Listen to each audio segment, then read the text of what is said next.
Okay, hello Cloud Gurus and welcome to this lecture. In this lecture we're going to just recap what we've learnt in our labs. So what have we learnt so far for identity access management? So we've learnt that IAM consists of the following. It consists of users, consists of groups, and groups are a way to group our users together and apply policies to them collectively. It consists of roles, and then it consists of policies, which is made up of policy documents. And essentially we can take our policy documents and apply them to users, groups, and roles individually. Our policy documents remain universal. Our policy documents are made up of JavaScript object notation, otherwise referred to as JSON, and essentially it's a key value pair. Now that key value pair consists of an attribute followed by a value. So if you remember from our administrator access in the lab, we saw something like this. So we have our attribute, which is a version, and then our value, which is the date, and then our attribute, which is the statement, and then our values. And we can actually start to nest if we use the square brackets. So our attribute is effect, and our value is allow. Our attribute is action, and then our value is the wildcard, and then resource is our attribute, and then again the value is the wildcard. So essentially we're there saying that you need to allow action, so any action to any resource. We're giving administrator access. Now you don't actually need to know how to read this, or you certainly don't need to know how to program it to pass the exam.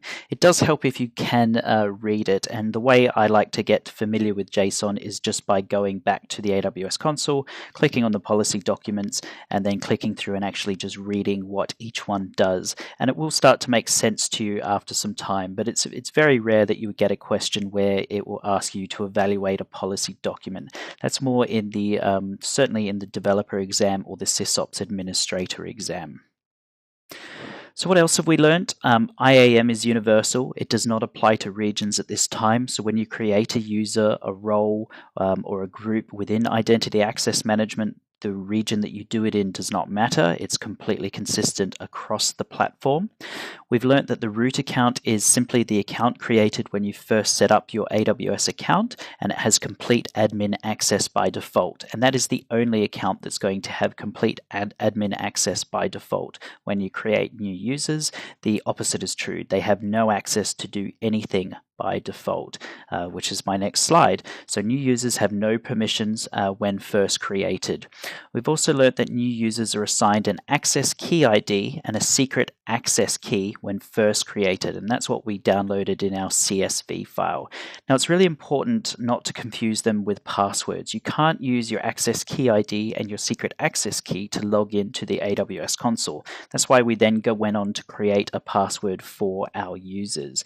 What you can use the access key ID and secret access key for is to communicate with AWS either via the command line or using the SDKs or using the APIs, and then you pass those credentials to AWS. But it's important to remember that you can't use those credentials to actually go in and log into the console.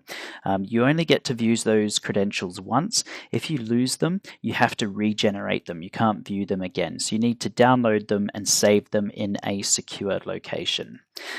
We also learned that you always have to set up multi-factor authentication on your root account. That's a critical security step. You always want multi-factor authentication on your root account, otherwise you're going to get that warning message down the bottom when you first log into IAM.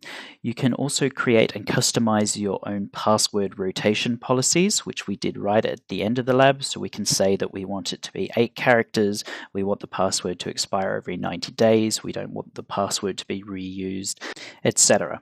Okay, so that's it, guys. That's it for Identity Access Management 101.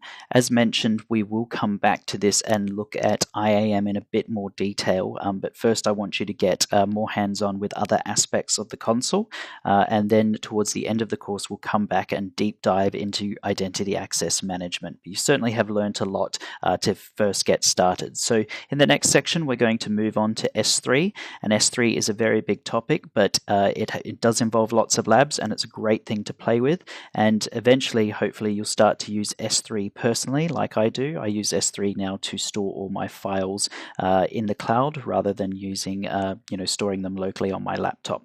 So if you've got the time, feel free to move on to the next section. If you have any questions, please let me know. Thank you.